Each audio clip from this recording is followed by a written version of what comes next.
Hi everyone, it's your girl Shanithia. I just want to say good morning. God wanted me to read what I've been working, pretty much reading on.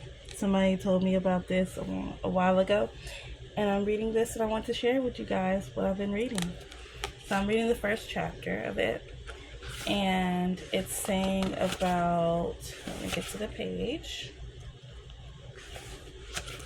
It says week 1, there's nothing, I don't know if you can see it, nothing too hard for God. So I just wanted to read it with you guys and we'll go from there. Okay. Week 1, there's nothing too hard for God. The daily readings is day 1, Genesis 1 and 4. Day 2 is Genesis 5 and 8. Day 3 is Genesis 9 and 12. Day 4 is Genesis 13 and 15. Day 5 is Genesis 16 and 18. Day 6 is 19 and 21. I'm about to start reading. Okay? It says, my purpose is to encourage the encourager today while you focus on the needs of those around you. Remember that God has not forgotten about you. He hears your prayers and remembers your heart desires and struggles. He poses a question to Abraham in Genesis 18 and 14. Is there anything too hard for the Lord? And the answer is that there is absolutely nothing too hard for God. Ephesians 3:20 says that God is able to do exceedingly and abundantly all above we ask or think according to the power that works in us. There is nothing you could think of or ask that God cannot do. In the story of Sarah and Abraham, God told Abraham that he would make him a great nation, and from all of the family of the earth would be blessed. Genesis 12:2 and 3. This promise probably didn't make sense to Abraham at the time because he and Sarah did not had no children, and well into their senior years. They thought they were too old.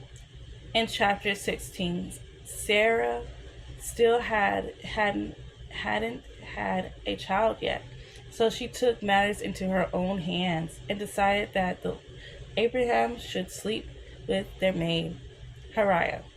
Abraham and Hariah had a son named Ishmael. God allowed it, but he did not ordain it.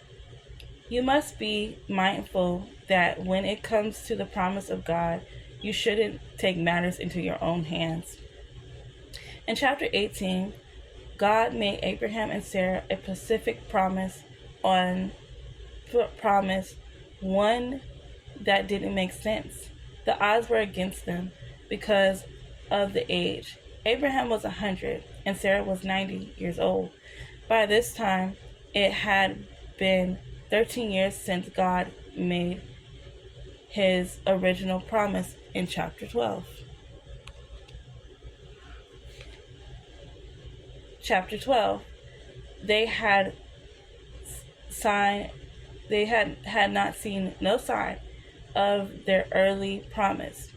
What do you do when you wait so long and somebody is telling you that it's impossible and it's still possible? What do you do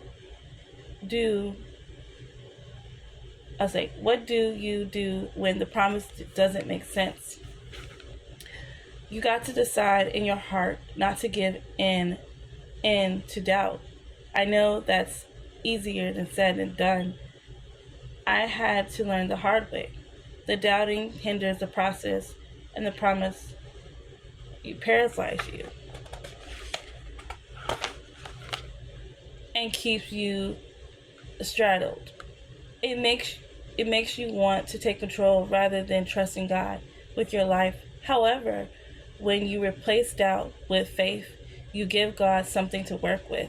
It's easy to be skeptical when the odds are against you, but I encourage you to trust God, to keep his word when you replace doubt with fear.